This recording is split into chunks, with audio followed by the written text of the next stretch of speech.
to Libations and Lost Saves Volume 6. I am your host, Daddy Porter, Greg Washington. I am here. I am excited about tonight's stream. We're going to have some fun tonight, but I'm here with my Sierra Nevada Pale Ale, which is a classic craft beer. Y'all know it. It's a hoppy one, but it's an approachable one. It's a fun one. It's a classic. It's been here forever, unlike our gaming stream here. But we are going to start off. We're going to have some news tonight. We got Steve and Matt from the Super Fun Podcast Go. I always fuck that up. But anyway, they're going to be here to correct me and to do the news. Then we're going to have Rod in the moderator chair tonight. He's got some great topics that we're going to talk about. Then we got a crazy, wonderful Slothy video that he worked hours on, as you'll see. Super fun game review podcast. Go. Right. It's not the worst name, man. It's good. It's good. It just takes a little bit to remember. And I've had, well, this is just my start of my Sierra Nevada Pale Ale. But so yes, we're gonna have fun tonight. Tell us in the comments what y'all are drinking as you watch our craziness. And without further ado, it's time for some news.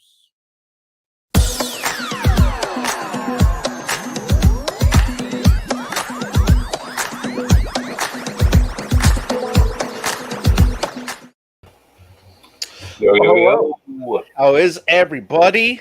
Mr. Clark, going on? How are you, my friend? Good. And you, buddy? Can't complain. It's almost the weekend, so please get here faster. I'm very excited to co-host the news for the first time. Go. I know. It's like I almost don't talk to you all the time. Oh, fuck. Yeah. No, never. Like never. That. We're not in constant communication or anything. No, nothing like that. Every weekend throwing discs like the giant ass stack that you have behind you. Yes, there's lots and lots of discs. Indeed. All right, man. Let's get into it. There's some stuff going on, and I'm going to tell you about it. All right. So first up, Ubisoft. What a surprise. So last week, Ubisoft announced that they're going to be decommissioning a list of games come September 1st. When the news came, Assassin's Creed Liberation seemed to have all the buzz, but this also includes a few other Assassin's Creed titles, along with Far Cry 3, Prince of Persia, Splinter Cell, and some more. Ubisoft did dispel some wrong information, or it wasn't communicated in the right way right off the bat. So a lot of people were, when they logged into Steam, made it look like that they weren't going to be able to access anything having to do with the game. Even like you bought it, hey, we're just going to pull it from the library. But Ubisoft did make an announcement saying that the purchase games are still going to be accessible to an extent. The DLC and online features will be affected, and that's to allow them to focus their resources on newer and more popular titles. So, I mean, what do you really expect to get out of that? So current owners will still be able to access, play, or re-download the games that they already have. You know, decommissioning isn't anything new. It's just when people are telling you like, oh, by the way, those games that you paid for and you really want to play, like, you know, Assassin's Creed, you can't play it. You know, people are going to get pissed. And typically it's like a slow rollout. It's surprising to see them just be like, oh, we're axing, 15 games. Like, here we go. Yeah. We're just going to piss off literally anybody that has any interest in legacy Assassin's Creed, anything. Yeah, exactly. It's a pretty bad look. That's a pretty bad look, especially for a company that's been so outspoken about how they want to future-proof their games and their DLCs and things like that. Like, it's just a terrible take and a terrible look for them. Yeah, that could have been done a lot better. Now, at least with that, speaking to some of the Assassin's Creeds, Far Cry 3, that's only going to affect the original games, not the remasters. The remasters are actually still going to have that access from what it seems. They had the little asterisk down at the bottom of the list stating for anything that's marked with this, that's what you're going to expect to have the original out. But, of course, the remastered one, you can go buy that if you want to. It seems like a weird push. Yeah, it seems like a weird push to get them to a more current gen. And technically, it is.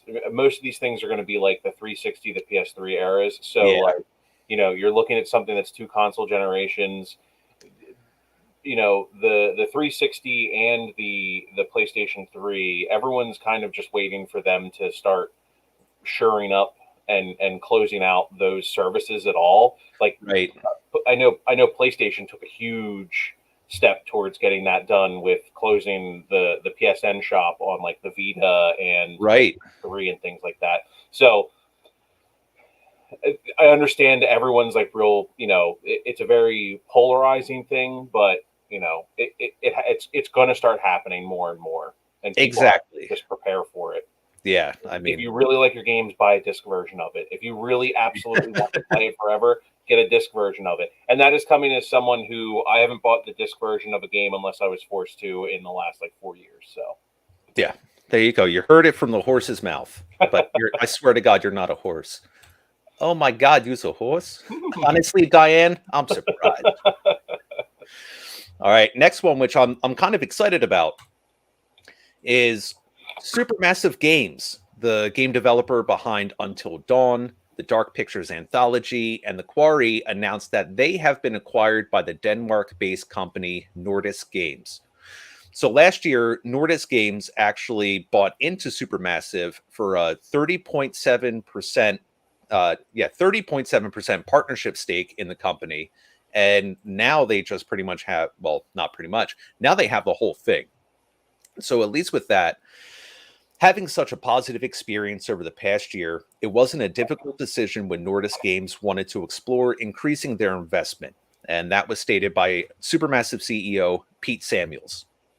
So Nordic Games CEO Mikkel Viter said they still want Supermassive to continue with their story-driven narrative games, and there's already a good bit in the pipeline, or at least there's already one or two in development, but they actually Supermassive registered trademarks for 6 titles. So that's just saying kind of what they have, on coming along the line. So I mean, you never know how it's going to go when a company is acquired, but from the way it sounds, it's like, hey, we want to be here to really build it up. It's already got like a big fan base, so why the hell not? I mean, sometimes, like especially with acquisitions like this, companies implode, like THQ. How THQ ended up, getting dissolved after it just kept buying and buying up all these different developers, Yep. like that. But then you have like a company like Square Enix, love or hate the titles that they're putting out. That partnership has been going on, I want to say almost 20 years now, strong, Something if like not that. more. Yeah. And like that, they have just continued. Like now it's Square Enix, and like I think they bought Eidos as well, or Eidos is in Something there like that. somewhere. I think you might be right. Yeah. Like there's an involvement there between the two companies, and like that kind of stuff can work out great. I can't for the life of me think of a Nordisk game that I've ever played, but I might have if they're one of the companies like Tencent where they just buy up a bunch of different developers. Yeah, which it seems like they are. Another one they referenced was another company that Nordisk purchased was Avalanche. I should have done a little bit more like in depth to be like, hey, here's some of the other games of studios that Nordisk has acquired, but I didn't do my due diligence on that part. I'm sorry, but No, it's all good. And truth be told, like when you gave out like the news that we were going to cover tonight, I wanted to go in completely blind, so I'm just kind of live reacting to what you're saying. So dig it. Oh. Yep. No, I'm just kidding.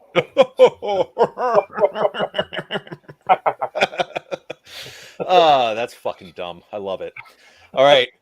Next up, Ken Saber to a surprise. Hey, look, it's Rockstar again. Oh, boy. Who would have imagined? And now we are talking about the redheaded stepchild of Rockstar being dealt another blow. So Rockstar did announce that they will not be releasing any more major themed updates for Red Dead Redemption Online and focusing more resources onto Grand Theft Auto 6. Now, again, it doesn't come as a surprise with the last major update for Red Dead being a year ago. And funny enough on that, I did read something where actually a lot of the players held a funeral for Red Dead because Really? they were like, we've basically been forgotten for so long. So what's the difference now? Let's make it official now that Rockstar is actually making this statement. I'm sure it was a bloodbath. I'm sure it was. I would have loved to fucking see that. Yeah, that would have been cool. That one never caught on with me. Red Dead Online. I played a lot of Grand Theft Auto Online. Yeah. But Red Dead Online just never caught on, and I honestly think it's because they didn't give it enough attention. Yeah. So I do feel bad that there is a huge community for it, and they even tried to give it away for free for a while. They were like, we require that you own this system. However, if you actually just go ahead and buy Red Dead Redemption for $5, which the game alone is worth a full 60, but yeah, and Red Dead Online was fun. I played a few sessions with one of our close friends and former podcast members, and it was a good time, but it got real boring. It got real boring real quick. Yeah. No, I dabbled a little bit, but I was more kind of like on the main storyline, and maybe that's pretty much it. I mean, when you have Grand Theft Auto Online just being an absolute juggernaut, I mean, why would they keep spending money on something that's not really bringing too much else in? As much as I love the Red Dead franchise, but yeah, at least with that, there is a plan in place to keep the online world active, but it's basically on life support. And a quote is, over the past few years, we've been steadily moving more development resources towards the entry in the Grand Theft Auto series, understanding more than ever the need to exceed players' expectations and for this next entry to be the best it can possibly be. So as a result, we are in the progress of making some changes to how we support Red Dead Online, which pretty much means don't expect a whole lot. Maybe stuff won't be as broken, but that's been a problem for some time because this announcement actually did draw some fire from Red Dead News. It's a fan-run Twitter account blasting Rockstar for their management of the online portion of the game pretty much since its inception. And I think they kind of summed it up in 2 words pretty well. Poor form. Just like, bad form, Peter. Bad form. Peter is Rockstar just with billions and billions of fucking dollars. Yeah. What a jerk. But what are you going to do? All right. Speaking of Red and things heating up, calling to all Switch owners, Nintendo released a statement warning Switch owners to not use their system if the surrounding temperatures reach 95 degrees Fahrenheit or above. So this comes in response, actually, because many places around the world are reaching near record numbers. So like the temperatures anyway. So Nintendo was trying to get ahead of it. Now, I know like last month, I think it was England had their highest temperatures to date. And with a lot of like European countries and whatnot, air conditioning really isn't a thing. So I think that's why they're trying to be a little more prevalent. Now, the Switch is programmed to automatically shut down if internal temperatures get too high, usually, but it's a fair warning to not harm any of the components inside. So stay cool, people. Yeah, wonder if they haven't. Has there been any reports of like lithium batteries blowing up or anything like that? That's typically why they do that. I know. I had an old cell phone that I left in my work truck. Oh God! When I was delivering, and I came back in, and it was just like heat warning. The phone is no longer functioning. I was like, oh, and it took 4 hours for it to turn back on. No kidding. Yep, I went home and ended up putting it in my fridge, letting it cool down. Yeah, there you go. Yeah, so if your Nintendo Switch gets hot, you heard it first from Matt. Throw it in your refrigerator. Do not put a Nintendo Switch in your refrigerator. Maybe deep freeze. And blame me. Don't do that. Cool. All right, you heard it. Sub-Zero freezer by yes. Yeah, just pour some the liquid dry ice on it. It'll work perfect. There we go. Done. All right. So that Clark is why Nintendo pays you the big bucks. Yes. All right. And our final story tonight. On July 3rd, Bandai Namco confirmed that it had unauthorized access by a third-party group into their internal systems. Bandai is now another company on the list that's been targeted by a ransomware group, Black Cat. So Bandai is still investigating the attack and will be releasing the results as they come. As of now, the extent of the damage is unknown, but it was suggested that there's a possibility that some customer information was taken. In recent years, actually, other gaming companies such as Capcom, CD Projekt Red, EA, and even chip manufacturer Nvidia were also attacked with ransomware. Now, for some of these, they seem to focus more on employee information. I think the case with CD Projekt Red, they actually got some source code. Capcom had some, they leaked out information about games that were in development and, basically just kind of spoiling shit so they can get paid, because that's what hackers do sometimes. Yeah.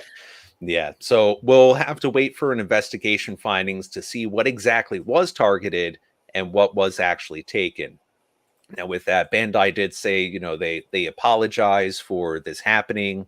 They tried bumping up their security on it, trying to be more prevalent in taking a look at anything kind of funky and weird. And at least, we'll see what, companies say. Hey, we'll tell you what happens when we find out, but we'll see if they tell us what happens when they find out, or if it's something that we'll just find out about 2-3 years later by a leak on the leak. Well, yeah. So something interesting with that is when things like this happen to an American company, once they release a public statement like, hey, we have, we had a breach of security.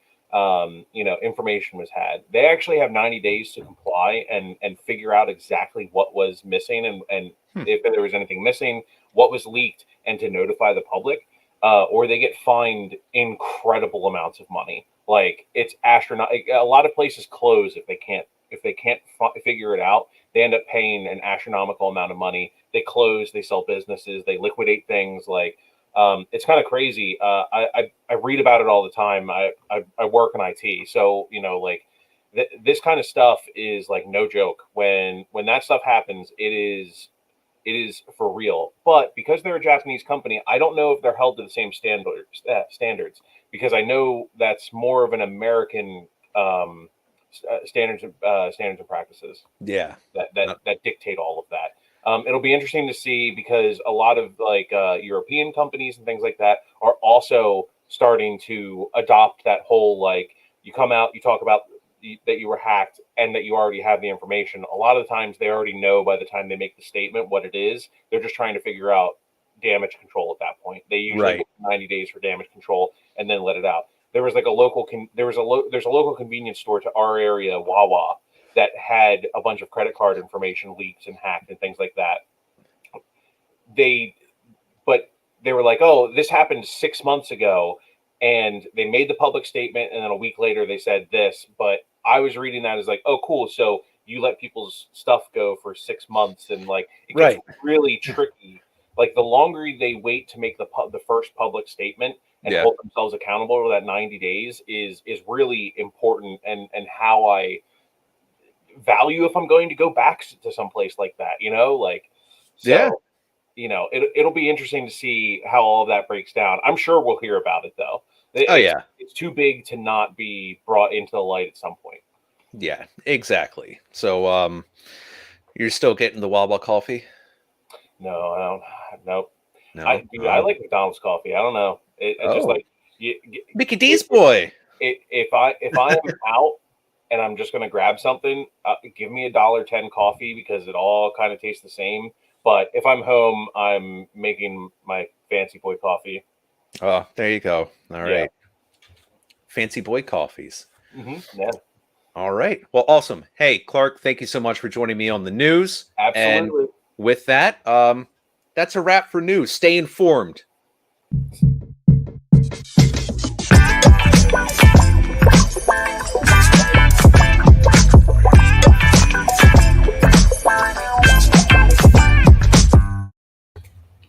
And also change your Bandai Namco password. If you have one, change it right now. Like, as soon as this episode is over, go change your password if you have an account with them. For real. Do it. I heard taste the same for coffee, and I just, whoa. But that's a topic for another time. So it is me, Rajay Gaming, actually back to moderate the first time for one of the roundtables. So we're doing a little switcheroo here. So Flipping this it. is a fun, interesting experience. And we're going to go over a couple topics, get your guys' thoughts on a few things as we go ahead and discuss. I guess before, since Greg's kicked it off at the top of the hour, I'm actually bringing you this segment by Key Brewing Company and the Speed Wobbles. That is the beer I'm enjoying. Session IPA. And yes, Key Brewing, send me some money for sharing your beer. That being said, what are you guys enjoying before we get into the round table? I've got a Mama's Little Yellow Pills by Oscar Blues. Not super crafty. I mean, you find it in the craft aisle, but Oscar Blues is good in a pinch. There you go. I myself went a little more local, and I have What the Fox Hazy IPA by Sly Fox Brewing Company. You can find their tasting rooms in the southeast area of PA, and yeah, it's this one's really good. I had no idea what the hell it was. I'm just like, I like the name. I want that one. Usually I have something, but today I didn't. I just didn't chill anything before the show, so I'm just drinking water. Ooh. I'm keeping it, or is it vodka? You never know. Well, you make the water boy proud, that's for sure. So H2O. mighty fine. No Gatorade in this house, motherfuckers.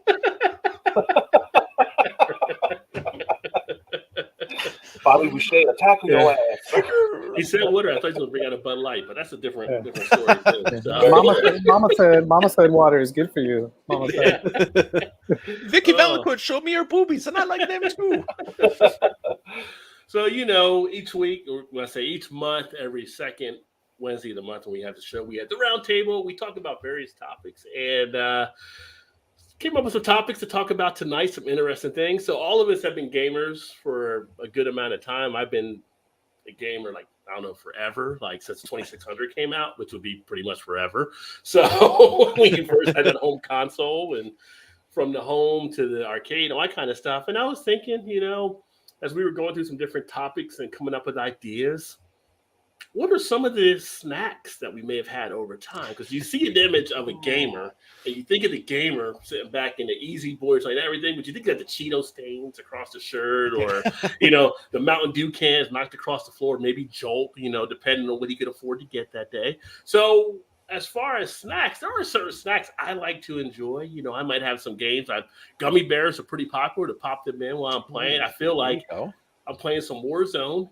I can give me some gummy bear. I got the gummy power, and I seem to play a little bit better. I get a little more peppy. So, are there certain foods that you like to do, or some of the best and maybe the worst snacks? Because again, if you're that Cheeto guy, when you look at that controller, it's all orange. Nowadays, the cost of a controller, I don't know if you want that. I'm just got my specialty $75 Cheeto controller. Right.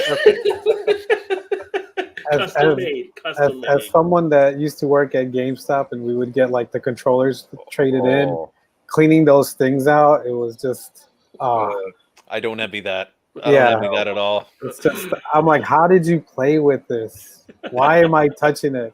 Why did we take this in as a trader? Delicious Dorito dust and skin flakes. So since Vic has that excellent experience, Vic, what are some of your favorite type of snacks? What do you think might be the worst type of snack to have when you're gaming? Anything cheese, Doritos and Cheetos. I would say anything that stays on your fingers, forget that. I know when I was younger, same like you with the 2600, a Capri Sun would be the go-to drink, just something that I could just, pop the straw in and start drinking it while I'm playing my game, or just put it there so I could just lean over, with the control and just take a quick sip. Snack-wise, though, I don't remember. I mean, I know we would have, Fritos here and there. Back then, Doritos would be, the big one. But I can't really think of what else I would eat. I mean, I wasn't, the sugary stuff or, gummies or nothing like that. No, it was just mainly chips and drinks. You mean to tell me you weren't popping a pizza roll here and there? Some Tostitos. When I got older, yeah, those were up, and like the chicken nuggets, all ready to go. But yeah, nothing really sweet though. Nothing like sour. Maybe it's a sour patch candy every now and then, just to get that energy up. And after my 12th hour of playing, I'm like, I need some energy. I need to stay awake. Give me sugar. Yeah. Well, I always Sugar think water. if Skittles worked for Marshawn Lynch, then maybe I could do something for the gaming. Why not? Get that energy. What about you? What about you, Matt? What about you? Man, nowadays I'm like, just give me like a pack of like Ritz crackers, like nothing really on them, Just like kind of crackers, just plain, huh?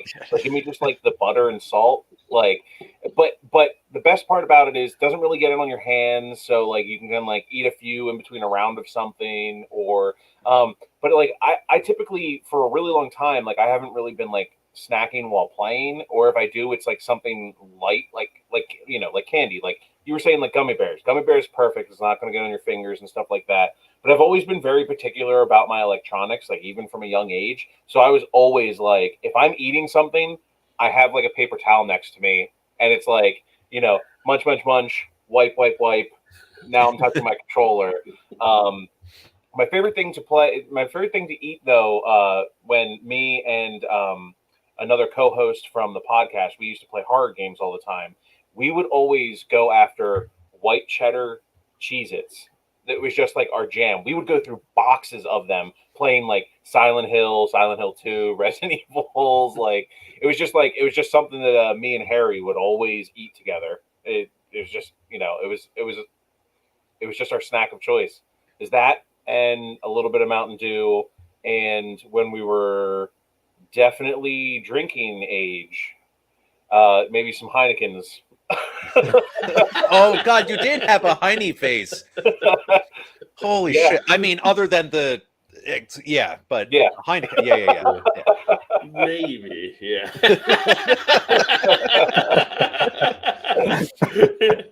What about like anything for like a worse snack or anything like that? Like, did you ever try like? Ooh. Well, I wouldn't call you Mr. Meticulous now that I know about the whole napkin next to you, by the way. But I would. Yeah. Like you're like yeah, the moist towels too. Yeah. Like, So why did I try to pick up a chicken wing? Like, oh. So have any of you guys ever seen the movie UHF? yes. Yeah.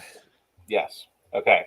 So my friend Mike Benedict and Nick Nell, I'm name dropping, not that they'll ever see this, but they were obsessed with that movie. They showed me the movie. We were all obsessed with Halo and that movie, and we were having like a game and movie night, and we watched UHF, and in UHF they make that like Twinkie dog with the Twinkie hot dog with the cheese whiz on top. Yes, Yep, yeah, I did the same thing with them too. Eat it.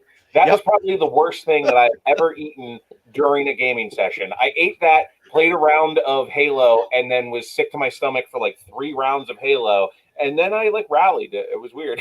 Yeah. Was that before or after you shit your pants? I almost threw up like on the controller. I was having a moment. I was just like, ooh, spinning on TV and you got that in your belly. Probably not good. Probably not a good matchup. Not so much. Yeah. What about you, Steve? I don't know. Go-to snack. I'm actually in the cracker club, so I go for like the townhouse like club crackers, like the little Keebler elf on it. So because it's again little rectangle cracker, right? The rectangle. Yeah. Okay. Yep. So it's not like it leaves too much residue. I mean, at least because they are butter crackers, there might be just like a little bit. So just a little wipe on the pants, we're good to go. I'm always a sucker for some pork rinds. Again, unless it has some seasoning on it, you just have to worry about a little bit of grease. But I am also a little bit of Mr. Meticulous, and I just make sure to have like a napkin or something around. I actually remember watching, it had to be like 4 or 5 months ago, maybe the end of last year. There was a company on Shark Tank that invented these little snack grabbers. So they basically attached to your 2 fingers, and in the middle was like a chopstick almost. And when I saw that, I'm like, that would be really good, because then you can still flex, play the game, and then go back, grab your snack, pull it out.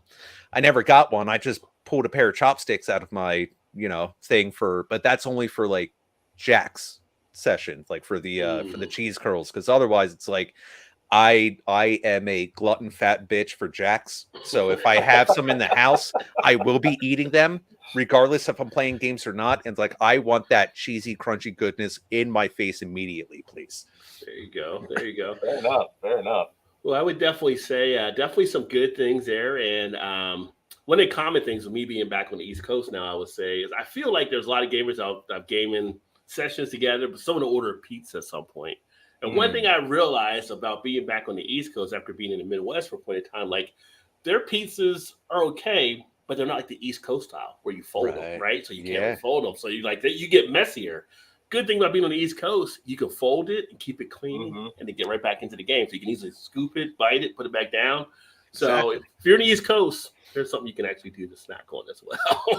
Worst comes to worst, you get a little bit of flour from the crust on the bottom of your hand, but that's fine. And that's a pant white too. So there you go. Yeah, fine. You're good to go. I still remember the first time I saw my uncle like just fold up a piece of pizza and eat it, and it changed my life. I've never eaten pizza the other way again. If I can't fold it, I'm just like, this sucks. Right. Just shove it in the ball. Give me a real pizza. And I forgot who it was that was the mayor of New York a while back, but they made fun of him back when the Tonight Show was with John Kimberly, and he like used a knife and a fork. He's like, "What are you doing?" And he had a whole thing where he take it and he fold like knife and fork. Oh, I remember. Oh, what was that guy's name? But I know exactly what you're talking about. It's it wasn't. I don't know if it was Bloomberg. It might have been Bloomberg. I think it might have been Bloomberg. It's like you're the fucking mayor of New York, and here you are. It's just like, I like to use a knife and fork for my pizza. It's like, if you do that shit, you do that shit, you might as well go to Sbarro. That's all I'm saying. There's only one type of pizza that you should eat with a fork and knife, and that's like Chicago style deep dish. Exactly. That's it. Although a lot of us Easterners have tried to fold it, I'm sure. We've tried to fold it, we just can't. So you can't get in. Yeah, you just end up just like clawing your way through it, and then it falls apart, and then the cheese. Yeah, it's just a mess. Then it's just, you might as well get a bowl and just eat it with a spoon at that point. For me, it's the first slice I'll eat with the knife and fork because it's still hot, and then after it cools down, I'll just pick it up and just eat it. Oh, so you don't do the thing where you bite? Oh, no. See, yes. After burning the top of my mouth so many times, I've learned already. Yeah, that's fair. I'm a glutton for cheesy punishment. I'm a pizza sub. I was a kid growing up an hour later, so that whole top of the mouth's going anyway. But anyway, the next topic we talk about. So one of the big things we had just recently here in July, PlayStation came out with their 3-tier system. So now you have the essential, you have the extra, and you have the premium. And so as we see this happening, you have to wonder if this is going to change how games are going to be purchased going forward. One thing to bring this up is you saw the games. Now myself, I'm a PlayStation person, so I have like the extra, the suite of games you got. You got the Spider-Man and Miles Morales, the Valhalla, all kinds of stuff. It made it just worth it off the bat. Like I would have went out and bought these separately, but now I get them as just part of the membership, which is great. They just announced earlier today that next week, if you're extra or you're premium, you're going to get the new Stray game. We talked about that, the one with the cat, and everybody's excited. You get that automatically. You get the Avengers, which some people like to see. You also get Assassin's Black Flag. You also get Final Fantasy, the remake they did that on Final Fantasy VII. And you're also getting When It's Saint Row 4, I believe. So you're getting all this stuff as just part of your package anyway. And so the thoughts going forward is how this may change the landscape.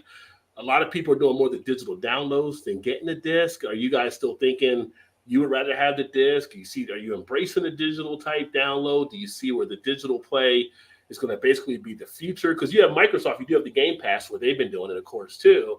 So it's kind of like, I can't think of the last time I actually bought a disc. I mean, it would have been for the PlayStation 4, but like I got the digital PS5, so I don't even look for discs for that and everything. So going forward, now you have these programs, you may not have to even go into the place. I know recently, earlier this week, GameStop is now going under a restructuring thing because they think it might be, because I don't think Robinhood is going to save them this time. They may be actually heading to maybe having to restructure how they do their thing. So I think that's maybe part of the thing when more people are going digital and stuff. So what are your guys' thoughts on it? We'll start with you, Matt. Okay. I would like to see them go the route of like Steam. So like Steam, if you buy a bundle on Steam and you already own some of the games that are in that, like Steam, so it's all digital licenses. There's no PC, like there's no PC discs anymore really. So if you own that, they discount the bundle. I, I like me personally, like of all the games that you just read, I own all of them already. Mhm. So except for Stray, because obviously that's not out yet. But I intend to pick it up. But so then I feel like that month for me should be prorated into my next month. Like I feel like the price should fluctuate a little bit because it people with bigger libraries aren't going to benefit as much. Like me personally, like I've been looking at it and I've been looking at the library of it, and I'm like, okay, there's some games that, once I get through my like 20 or 30 game backlog, I might want to play. But like I'm constantly adding to that backlog as it is, and by the time I'm ready to play one of those games, it'll be on sale because it'll have been out for 3 or 4 months. I'll get it for half price, and I'll have gotten my money's worth, and I wouldn't have to be paying a monthly cost. So if they could figure out a way to pull in someone like me into being super interested into that, and like I have to be able to download the game, and just the only thing that it checks on the internet is because I don't want to stream games. I'm over streaming games. I don't think it works as a concept anymore, personally. And like I have great internet. I work from home. You know what I mean? Like and I just want to see improvements on that kind of stuff. Like Xbox Game Pass is great because I have a gaming PC. I don't have an Xbox, but I will gladly pay Microsoft that money to have access to their games that I typically wouldn't play normally. I don't know if PlayStation's offering that same sort of thing to be able to play on PC, but that would be another reason to do it. Because then, maybe I won't buy the next console. I'll just pay for their monthly subscription. And I think that's really what that's Microsoft's game. Microsoft doesn't want to make consoles anymore. They're looking to make a monthly pass that you own a PC that you're already paying them a license $200 for Windows and go there. So I would like to see some sort of prorating, some sort of actual change with the pricing of it in general. Okay, Steve, how about you? Me myself actually, because I just got my PS5 in May for my birthday, and I waited until I could get a disc version. Now, for that I like being able to have like a tangible, like physical thing I can hold in my hands to be like, hey, this is mine. I own it. And I feel like with just digital, you're buying a license. And it kind of comes back around to the top story on the news, the first opening story with Ubisoft. Obviously, companies, whether you have a physical copy or not, they're going to be able to like rescind like the DLC or online support. But this had people clamoring and scared. It's like, well, I might not be able to play my single player game.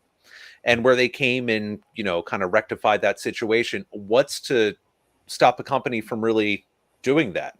I mean, obviously, it'd be bad publicity. You're going to have a lot of people drop off, but certain companies, you still may have people like, oh, okay, I'll just get the next one anyway because this is, like a game series or something that I really want to play. For the longest time, actually, I was pretty apprehensive of just getting digital content, mainly kind of for that reason, and the other thing where I think I'm still just kind of like in the old school mindset of like, if I want a game, I want to go out and I want to buy a disc for it. That being said, I haven't bought a disc version of a game in quite some time.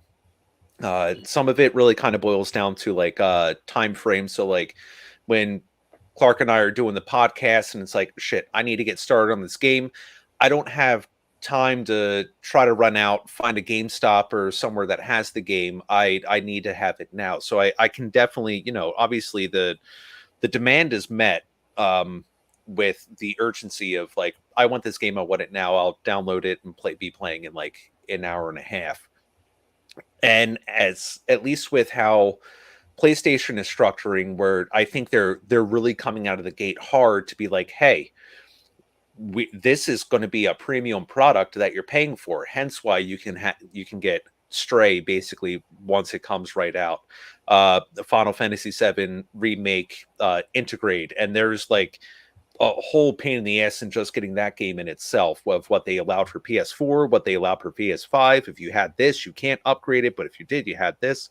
To where it's like, hey, you could just get the game if you have our pass and whatnot. I'm kind of in the same boat as Clark, where subscription-based things don't really appeal to me. I don't think they're going to be going away, especially with how PlayStation seems to. I think they're kind of following some Microsoft path of like, oh, okay, well, you can just buy this, and then we'll give you all these games. So why actually have to buy the game and whatnot?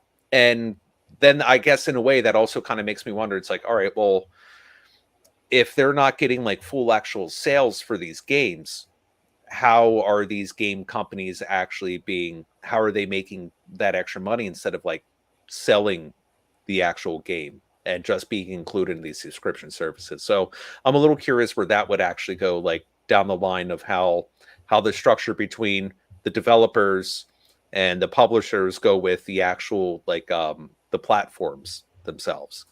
Interesting. Yeah. Well, maybe product placement. Maybe Pepsi's paying a little bit of dollars for their product to be in there. You never know. Yeah, you never know. You never know. I was hoping I had something right here, do like the Wayne's World, where it's like Pizza Hut. What about you, Vic? I don't know. I mean, you guys brought up some great points. For me, it's like, because I haven't upgraded yet. I'm still, PlayStation 3 and Xbox Series X, or the one after the 360. I don't even remember. That's how much I can play it. The there you go. Yeah, the Expo. There you go. Thank you. Expo. Like, honey, what's that paperweight over there? Okay, thanks. The one with the clothes on it, with my shirt on it. But for me, it's like, if I had the time to like really sit down and play all these games, that would be great to have. Because there's, like you said, you have a backlog of games that you don't get a chance to play. Then you see that they're free on here. It's like, oh, I could play it. But then if you don't have the time to play your physical copy, how are you going to have time to play the digital one that's available? And then it's like, you want the game, you want to play the games, but again, it all goes to time. I don't really have the time. And then I'd rather buy like a physical disc. I mean, the last physical disc I bought was the WWE, the 2K22. Okay. I went out and I bought like the with the season pass and everything. I wanted to get the version. No, they didn't have that one. That one came out like later, which was weird. So now you got to buy the NWO version. But for me, it's always because like every now and then, like late at night, like I'll get on and want to watch something on on Netflix or Disney Plus, and like for some reason, like the network is down. So I'm like, if I got to play, if I have like at 2:00 in the morning time to play a game, and I get on and then my system, the network's not working. Then I'm asked out and I'm like, oh, well, what am I going to do now? I don't have a physical copy, but that's why I'd rather buy a physical copy so I could just pop it in and watch it. But yeah, that's for me. I mean, I would love to, it would be a great way to save money if I just got to pay a certain price every month to play, 100 million games, whatever. But if I don't have the time, it just ends up being a waste of money. Like I would buy like the yearly pass for like my Xbox so I could play online. And then out of that year, maybe like 2 or 3 times I'm really playing online. It's like it's a waste. So Right. That's how I see it. I mean, I would love to, but I mean, when I finally upgrade, maybe my mind will change. I'm like, I'll be up every day playing games all night. But until that day happens, I was rather just still buy the physical copies. And then you also get like, depending on what the bonus editions have too, like the extra collector's edition and the super extra collector's edition, whatever they have, and it's always kind of cool to buy those things too and have that little statue or whatever else they give you. That's the only time I buy disc stuff now, actually. Like I just did it for the Evil Dead game. Like I just want the toys. I bought the ridiculous edition. You promised me a miniature. Tons of different extra stuff, and like give me the art books with my physical disc, and then eventually when it is like free on PlayStation Plus or whatever, because I've had it happen with a lot of games that I've bought, then they end up on PlayStation Plus, and it just becomes like a waste of money for my PSN subscription or whatnot. But I'll just like download them, and then it's like, okay, cool. I just don't need to get up and put the disc in the thing anymore. I'll just download it, like. So. Yeah. No, I definitely think that's a good mindset that was actually shared, and Greg put up here, my buddy EB, PlayStation did it smarter than Microsoft. In his opinion, the fact that they're not causing their development studios any money since they're putting newer games on a subscription service. But that's the thing. Well, and EB actually has both in his house, the Microsoft and the PlayStation. Now, the thing that made it different is because Stray's getting released, and Stray's a new game, and that's going to be opened up to all the people that have the plan next week. So that's going to be interesting to see how that plays. At this point, you go to buy a physical copy, you don't have a guarantee that you don't get anything more than a case with a download code. That's true. Yeah. Yeah. They did that with fucking Horizon. Like people were getting like some of the packs and expecting like I think there was like it was like a metallic game case or something, which pretty badass. I'd get that myself. And they open up the game case and it's a download code. Yeah. Like, bitch, I'm paying you extra money so I can have this, game case. I expect a game in there. Don't give me a slip of paper. What is this? It's for the environment. Oh. Well, thank you. I got my son the Avengers game, and it was the same thing. Like he opened it up for his birthday, and there's just a piece of paper in it, and I was like looking at it, I'm like, fuck, I thought this was the disc version. Yeah. He's like, Dad, what do I do with this? And I was like, exactly. We'll go downstairs and we'll download this 105 gigabyte game. He opened it up, it's a piece of paper. I owe you. And that just sits on my PS5, on my internal hard drive. It just sits there in case he wants to play it sometime. Once. The moment you uninstall, like, Daddy, can we play? And you're like, Give me 3 hours. It's happened when he decides to change his mind on a Spider-Man game. Yep. No, I want to play the Miles one. Well, you got to pick one of the Spider-Man. You have to pick one. Is Peter or Miles? Who do you want? It's Spider-Man. Everybody gets one. Well, great participation from you all. Fun little conversation. You guys out there that watch this or watch the replay back, let us know by leaving a comment on what you guys think, whether it's the best or worst snacks when you're gaming, or digital versus disc as we head into the next level. We'll leave it at the crossroads with a question mark. That being said, roll that beautiful footage to the next segment.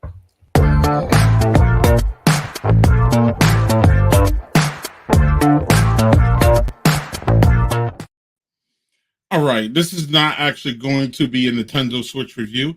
It's going to be a conversation about, or Slothy's going to tell you about Amiibos. And without further ado, I'm just going to start the video, and then y'all comment as you go. But it speaks for itself, and here you go. Here's the old issues.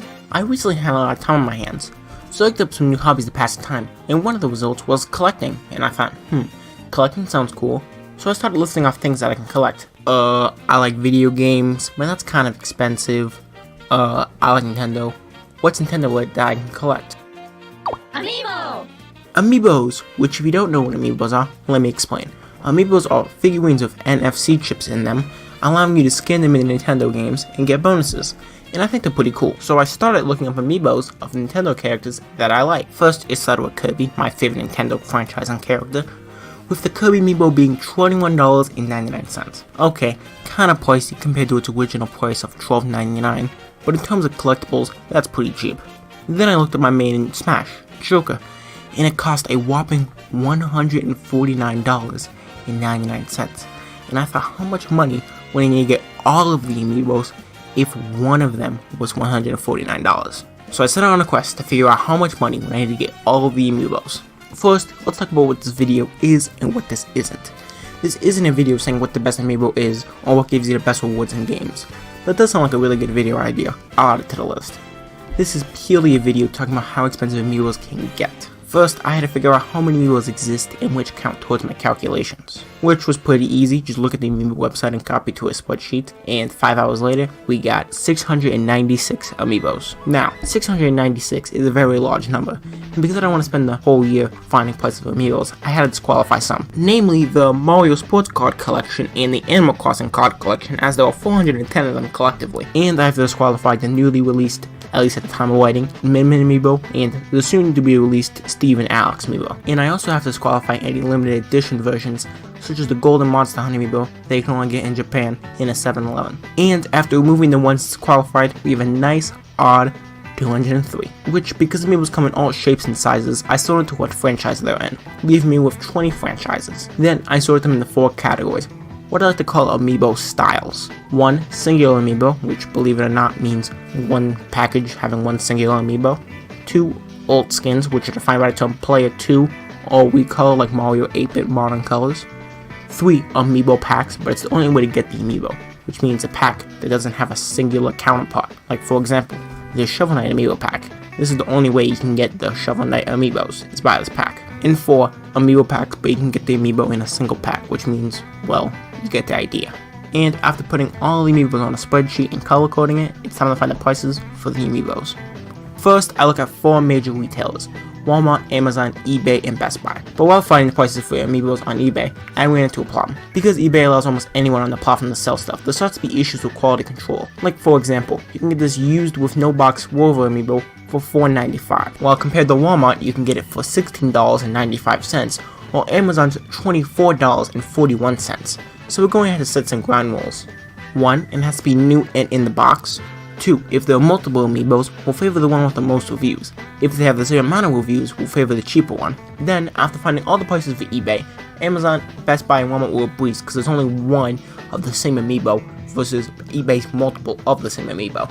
So after spending days of my life finding prices for Amiibos, now it's time to do the thing I hate the most about school, math, to calculate the totals. I wanted to find out 5 totals. 1.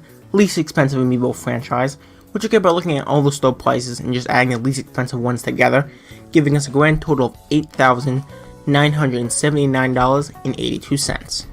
With Super Smash Bros. Being number 1 with 87 Amiibos, costing $3,137.13. Monster Hunter being number 2 with 12 Amiibos, costing $1,002.26. And Splatoon being number 3 with 16 Amiibos, costing $997 flat. And those are the top 3 most expensive, least expensive Amiibo franchises. In Super Mario Maker with 2 Amiibos costing $20.99, the Chibi Robo Amiibo with 1 Amiibo costing $19.99, and the Mario Cereal with 1 Amiibo being the least expensive of the least expensive Amiibo franchises with $9.99. To average price of Amiibo, which you get by looking at the prices for each Amiibo and averaging them, then adding them up, giving us an average total of Amiibo of $12,540.62, with, once again, Super Smash Bros. Being number 1 with 87 Amiibos, costing $4,588.67. Monster Hunter, once again, being number 2 with 12 Amiibos, costing $1,436.80. And Splatoon being number 3 with 16 Amiibo, costing $1,410.54. The bottom 3 once again are Super Mario Maker with 2 Amiibos, costing $51.36. The Chibi Robo Amiibo with 1 Amiibo, costing $31.52. And the Super Mario Maker Cereal with 1 Amiibo, costing $9.99. 3. Averaged cost of an Amiibo, which basically means the average cost of an Amiibo you should pay per franchise, with the average cost of an Amiibo being $61.77. And Box Boy being number 1 with $447.88 per Amiibo because there's only one of them. Pikmin being number 2 with $133.50 per Amiibo for the same reason, there's only one of them. And Monster Hunter being number 3 with $119.73 per Amiibo, which is pretty interesting because of the fact that Monster Hunter has 12 Amiibos. And the bottom 3 are Super Mario Maker with $25.68 per Amiibo, Animal Crossing with $14.57 per Amiibo, which is really interesting because Animal Crossing has 16 Amiibo. My personal theory is that they made more Animal Crossing Amiibos because other Amiibos were struggling to fill store shelves. so they printed more, and supply and demand took its course, thus dropping the price of Animal Crossing Amiibos. And Mario Cereal being the cheapest amiibo with $9.99. And now, this is the big one. The most expensive amiibo franchise, which we get by doing the opposite of the least expensive amiibo total and picking the most expensive price of each amiibo, leaving us with, you guessed it, Super Smash Bros. With 87 amiibos, costing $5,834.81, which, to put it in perspective, that's 64% of the least expensive amiibo total, or 46% of the average cost of amiibo total. And coming in at number 2 is Splatoon with $1,884.70 with 16 amiibo. And with the third most expensive amiibo franchise is Monster Hunter, costing $1,861.11 with 12 amiibos. Which means if you were not very smart and you would buy all the amiibos at the most expensive price, you'd be paying $16,000. Which, to put that in perspective, that's a 2014 Spark LS Chevrolet type money. That's 268 $60 video games type money. That's 3,226 Big Macs type money. That's 162 Xbox Series X mini fridges type money. That's what Jeff Bezos makes in a half a week type money. That's sort of comparison I can make, so like, subscribe, bye bye.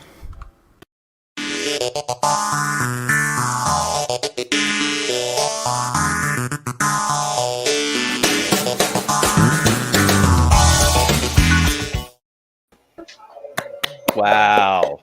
Well done, Slothy. Yes, that was absolutely fantastic. So many numbers. For real. I'm like, Yeah, that'll be on our YouTube channel as its own set-alone piece this weekend by the latest. awesome. We got to work on some of that music. I think he might have used copyrighted music, but I mean, No.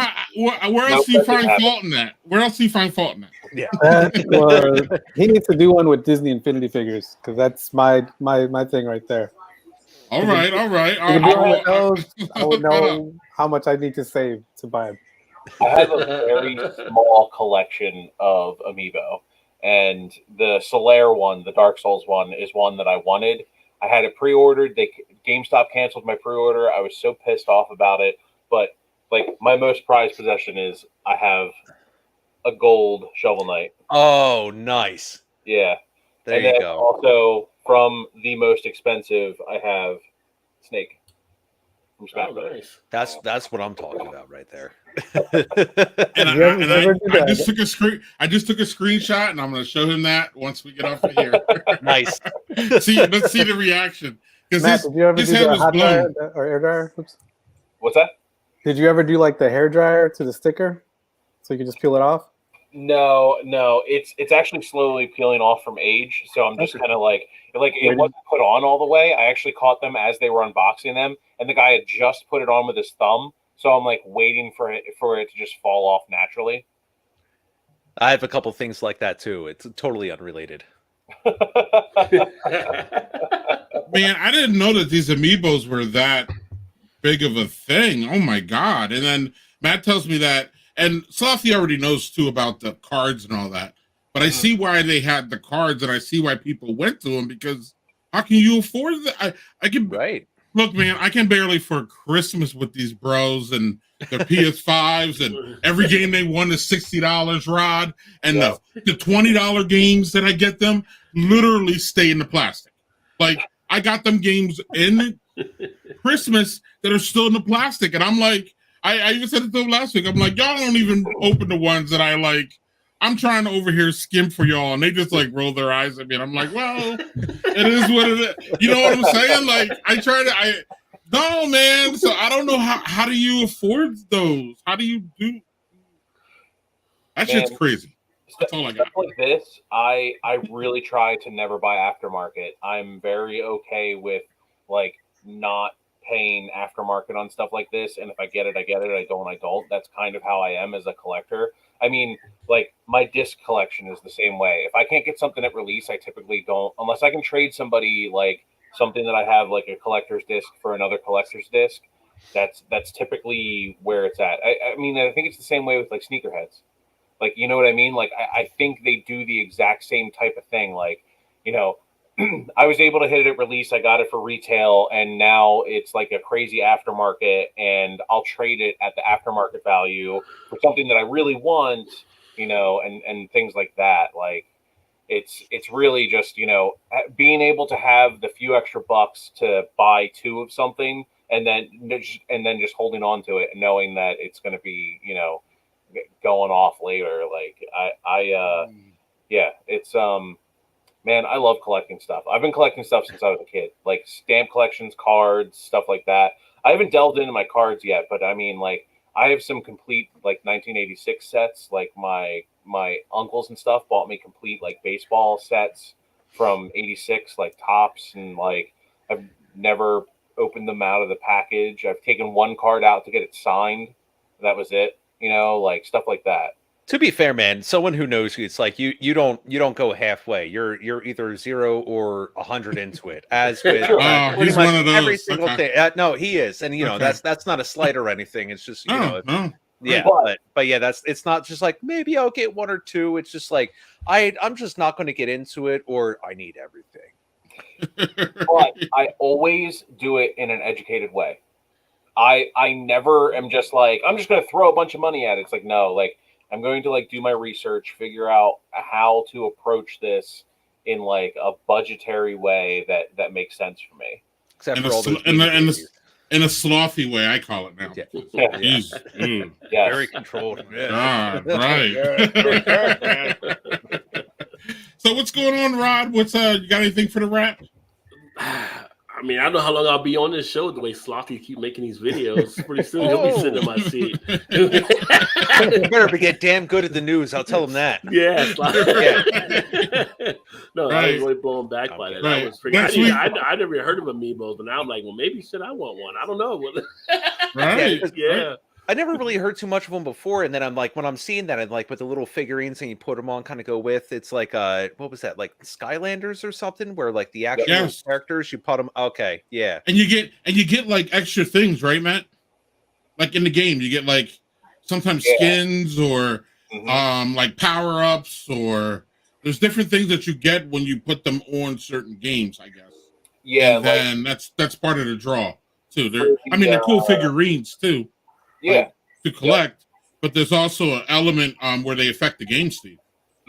Yeah, like, so for Breath of the Wild, for example, all of the different Zelda amiibos, like, if you looked at Zelda as a whole, it's like X amount to get all of them, or people spoof NFID cards and do that. Like, that's what I did, just because essentially anytime you press an amiibo to your Switch, it'll drop a crate wherever you are. So if you're like in trouble someplace and you like hold up and like are just like barely have a half a heart left, you can like drop yourself crates and like get back to full health, get armor, get weapons, things like that. Like, so, especially in games like that, it can be like an absolute lifesaver. I know Smash Brothers has something about like, if you have the amiibo, it allows you to have AI characters that you can train or something like that, or training characters. I'm not really 100% sure. Like, for Smash Brothers, for me, it was just about kind of like playing couch co-op, and we did that for the review. We sat and just like played it for an entire day and then reviewed it the next day. And then I haven't really played it much since. So, but like, I do know there's a lot of really cool stuff that you can do with the amiibos. But man, if you're looking for if you're looking for the benefits of it without having to collect all of the really crazy expensive stuff, a $30 pack of NFID cards that you can rewrite over and over and over again, and you just pick your stuff. Like it's over with my like Switch collection of games right now, but I have a pack of like just little badges that are all the Zelda amiibos, and I just have them with my Breath of the Wild game. Nice. Excellent. So y'all got me all hungry about food, so I'm trying to get off this. But speaking of snack food. Oh shit! I had this bag over here. Like, I haven't cracked them open yet. So this is the the extreme mix. So anybody's been to Chicago, the cheese and the caramel they put together. I guess they call it Chicago mix up there, but yeah, that's just I was like, Garrett's. talking all about the food. I was like, you know what? I got these to the I might have a couple of these before I go to bed. Grab some snacks. But one game I was gonna say I'm pretty excited about finally getting is. So I try to watch rugby when it's on. It's always a weird time because they're always ahead of us. So it's like when rugby on here, it's like 2 a.m. or 3 a.m, whatever. But Rugby 22 PlayStation through the store, through the download, 50% off. So I finally picked up a rugby game that I'm pretty excited about playing. It's actually cheaper for this than it was for the previous year's version right now. So I love my sports games. I don't play Madden as much, but I've always been interested in rugby. And I'm like, damn it, I'm going to learn the rules of rugby by playing the game. There you go. I'm pretty excited about that. Excellent. And Rod, what do you got? Did you start a podcast or? I've always got different things happening. Yeah, what's going on? Tell us about it. Sir. So I revamped the Rajay Beer Ventures podcast, which I call the Beer Cast now. So over on any place you get podcast channels, you can hear the podcast, iTunes, Spotify, Google, all of that. But what I've started doing is each Sunday I release an episode of the past week in beer or stories that I found interesting. Share them on the podcast, try to put a little entertainment value to it, let you know some of the beers I've tried that past week as well. And, just kind of a little bit thing they kind of get out there to keep you knowledgeable about what's going on in the beer world. So you have the YouTube videos, the podcast, getting back more to when I used to be a DJ. So it's more kind of suited for the ears versus the video with the YouTube. And so we got that. And then good shit, man. The Reaction Channel project, which is blowing up on the Reaction Channel somewhat. That it took me, I was asked earlier about how long by Greg, like 7 years, right, on this channel. The Reaction Channel, I ended up going over 1,000 subs in like 3 or 4 months, which was crazy. But using shortcuts I learned from the beer channel, I apply that and just kind of got different things happening. But Greg, you're still the most working man in entertainment by any means. So you got a lot more stuff because Greg's got me on the other thing too, right? Tuesday nights. Tuesday nights we do a Twitter space. We get Twitter space. Yeah. We got some fun there.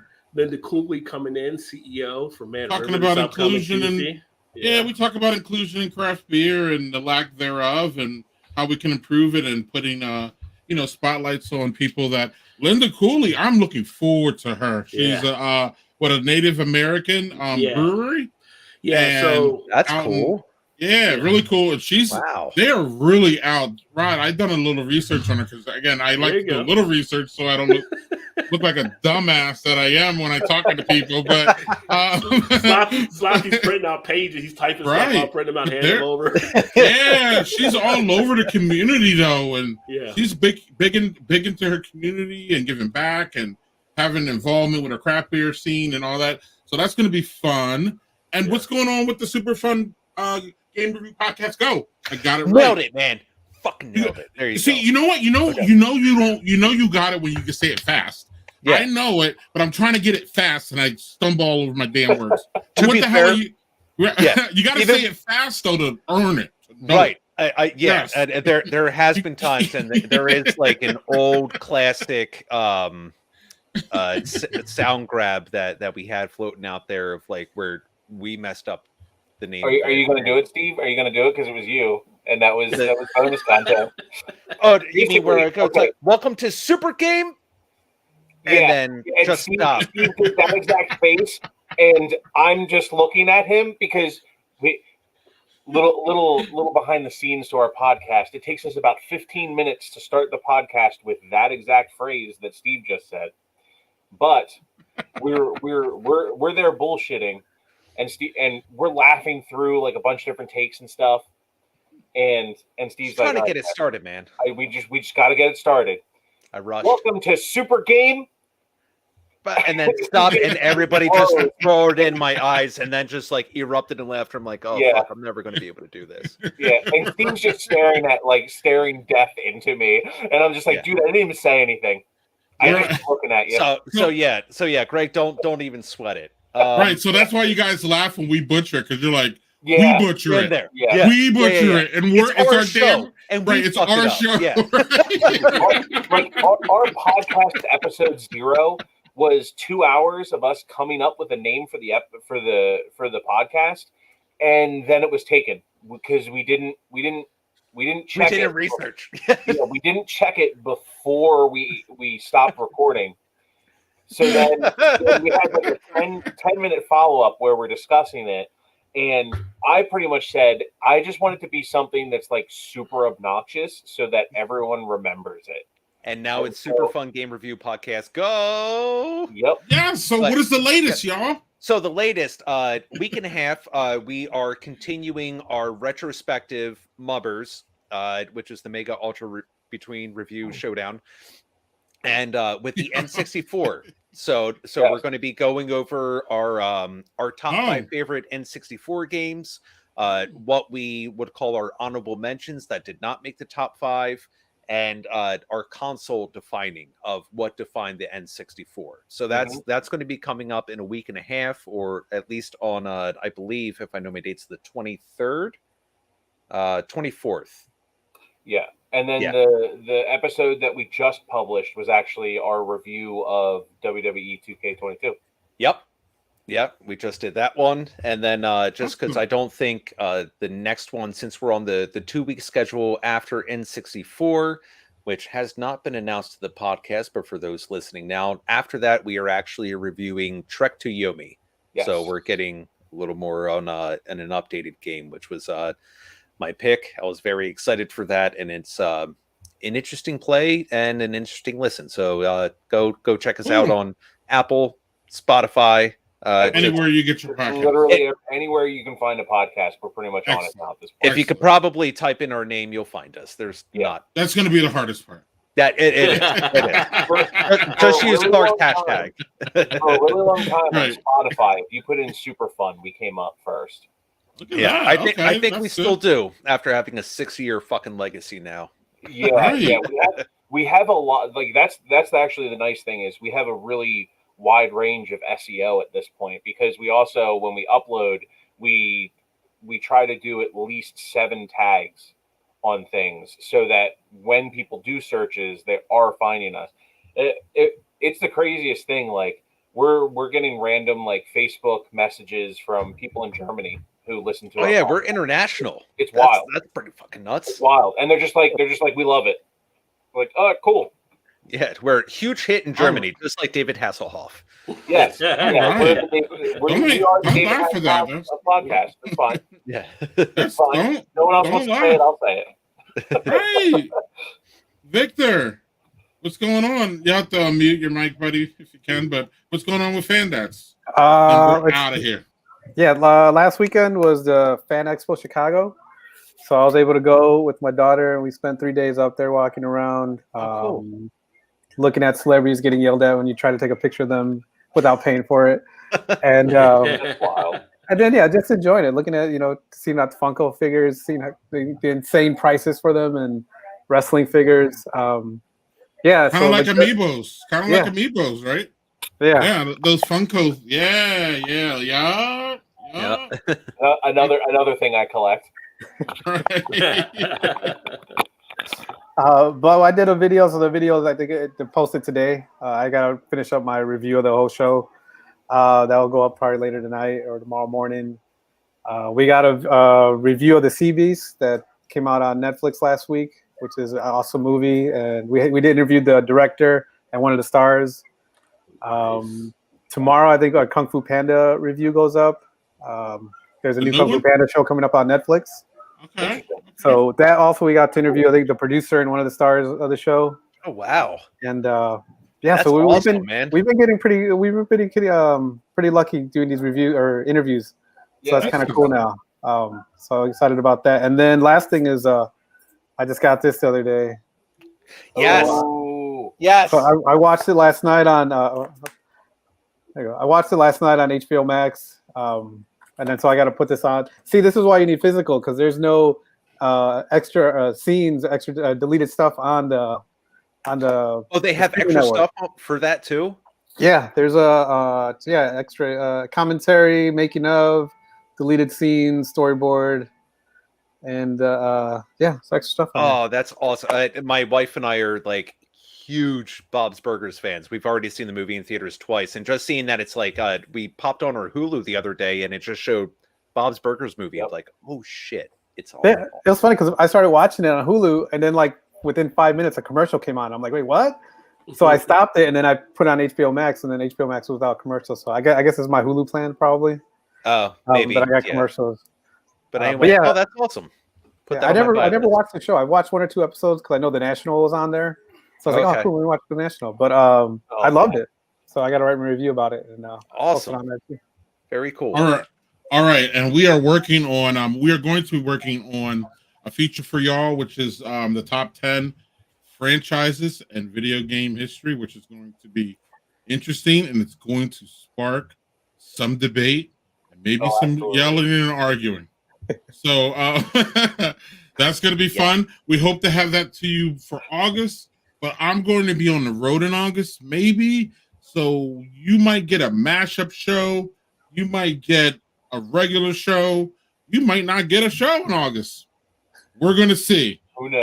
It rolls the gambit, but you all need to have a great rest of the summer. If we don't see you in August and we come back in September, if we see you in August, you better have a great rest of July. I don't know where y'all at, but it's been pretty nice recently. So I know it's going to get hot and nasty and sweaty soon. Little bit. Thunderstormy. So, Little bit. But any last words, guys, before we let everybody go? But a great show. Slothy showed out. Rod, you were a great moderator. The news was on point as usual. Victor and I just stood around and let y'all do the good shit. But anything else, y'all? Stay lovely. Yeah. Like and subscribe all our pages. There you go. All right. We hope to see y'all next month, August 10th, second Wednesday. Think so. See y'all soon. All right. Love you guys. Bye, everybody. Take care. Love y'all. Yeah.